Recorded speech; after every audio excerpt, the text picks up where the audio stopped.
Welcome to ચેતુસ kitchen. આજે આપણે નાસ્તા માટે તીખા ગાંઠિયા અને સેવ બનાવવાના છે। જે ફરસાણની તીખા ગાંઠિયા અને સેવ જે બજારમાં મળે છે એવી જ આપણે ઘરે બનાવશું, કારણ કે હવે દિવાળીના તહેવાર શરૂ થવાના છે અને કામમાંથી પરવાડી ગયા છીએ, તો હવે આપણે નાસ્તા બનાવી લઈશું। તો આપણી ચેનલ ઉપર તમને નાસ્તાની ઘણી રેસીપી મળી જશે।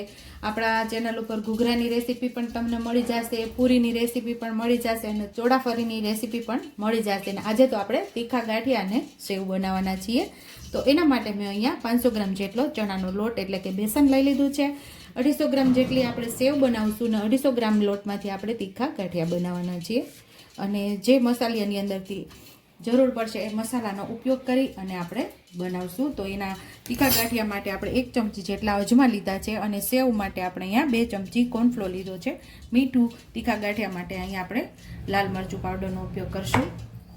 હવે આપણે પહેલાં સેવ માટે લોટ બાંધી લઈશું। તો 2 ચમચી જે કોર્નફ્લોર લીધેલો એ આપણે ઉમેરી દઈશું। બજારમાંથી આપણે લાવીએ છીએ એકદમ ક્રિસ્પી હોય છે આપણી સેવ, એવી જ આપણે ઘરે તૈયાર કરવાની છે। સ્વાદ મુજબ આપણે મીઠું ઉમેરશું। 1 નાની ચમચી જેટલી હળદર ઉમેરશું। આમાં હળદર ન ઉમેરો તો પણ ચાલે, પણ હું ઉમેરું છું। 1 નાની ચમચી જેટલી હિંગ ઉમેરશું।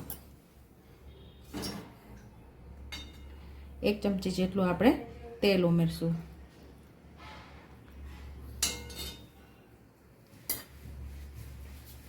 અને આપણે લોટ બાંધી લઈશું।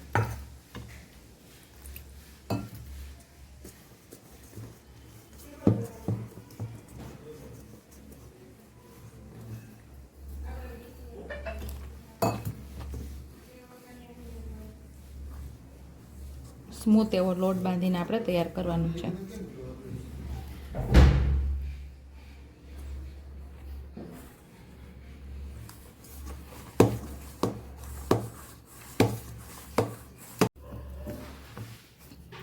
અહીંયા આપણો લોટ બંધાઈ ગયો છે સ્મૂથ એવો। હવે થોડા તેલવાળો આપણે હાથ કરી હાથ ધોઈ અને આપણે લોટને ભેગો કરી લઈશું।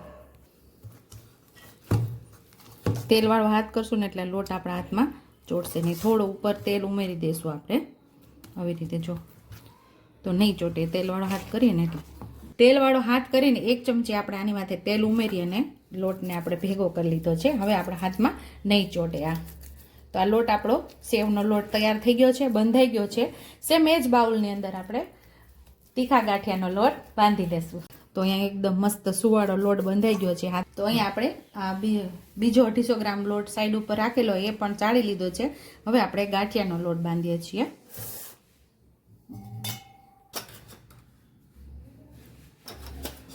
બે ચમચી જેટલું લાલ મરચું પાવડર આપણે ઉમેરશું। 5 ચમચી જેટલી હળદર ઉમેરશું। 1 નાની ચમચી જેટલી હિંગ ઉમેરશું। અહીંયા આપણે જે અજમા લીધા હાથેથી મસળીને ઉમેરી દઈશું। મોણ માટે આપણે 1 ચમચી તેલ ઉમેરશું। 1 નાની ચમચી જેટલા આપણે મીઠા સોડા ઉમેરશું। બધું સરસ આપણે મિક્સ કરી લઈશું મસાલો લોટ સાથે। તમે આની અંદર મરી પાવડર ઉમેરવો હોય તો ઉમેરી શકો છો, લીંબુ પણ ઉમેરી શકો છો અને લસણવાળી પેસ્ટ પણ ઉમેરી શકો છો। લસણિયા તીખા ગાંઠિયા તૈયાર કરવા હોય તો અહીંયા લસણવાળી પેસ્ટ પણ ઉમેરી શકો છો। બધું મિક્સ કરી અને હવે આપણે એને લોટ બાંધી લઈશું। થોડું થોડું પાણી ઉમેરી અને લોટને સરસ ભેગો કરી લઈશું આપણે।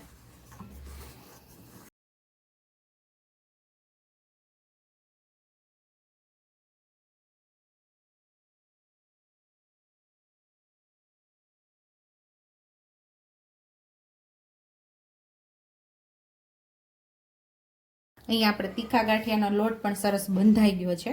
ઉપરથી 1 ચમચી જેટલું આપણે તેલ ઉમેરશું અને તેલવાળો હાથ પણ આપણે કરી લઈશું આવી રીતે, એટલે આપણા હાથમાં લોટ ના ચોટે।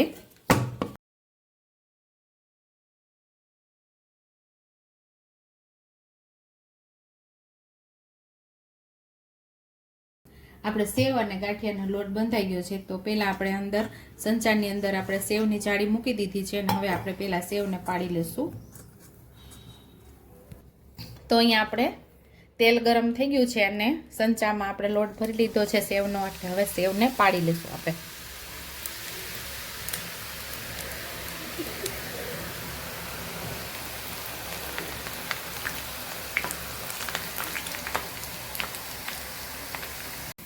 હવે આપણે સેવની સાઈડ ચેન્જ કરી લઈશું. બબલ્સ ઓછા થાય પછી જ આપણે એની સાઈડ ચેન્જ કરવાની.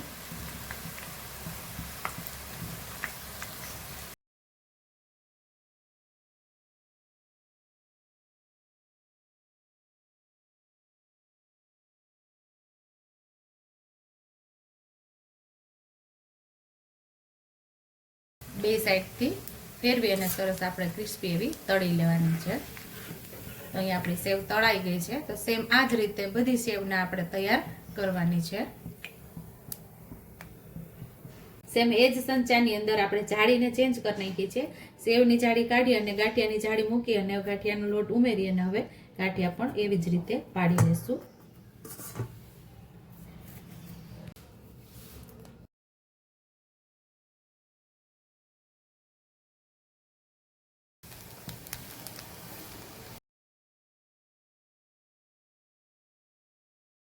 છેલ્લે આપણે ઊંધો આટો ફેરવી અને આમ સંચાને બોળીએ એટલે ગાંઠિયા અંદરથી છૂટી જશે.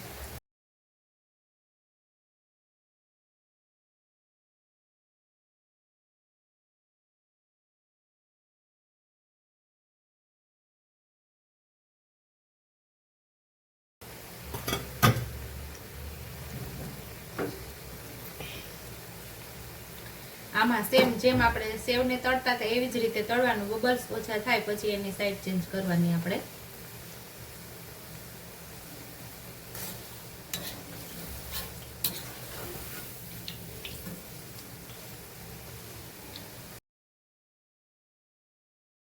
તો અહીં આપણા ગાંઠિયા પણ સરસ તળાઈ ગયા છે. આવી જ રીતે બધા ગાંઠિયાને આપણે તળી લેવાના છે.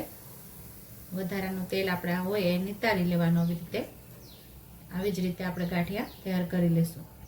તૈયાર છે અહીંયા આપણા દિવાળી સ્પેશિયલ તીખા ગાંઠિયા અને સેવ. જો તમને મારી રેસીપી પસંદ આવી હોય તો મારી રેસીપીને લાઈક કરજો, શેર કરજો, સબસ્ક્રાઈબ કરજો, બેલ આઇકોનને દબાવતા ભૂલતા નહીં અને કમેન્ટ બોક્સમાં કમેન્ટ કરજો કે મારી રેસીપી કેવી લાગી. તો આવજો.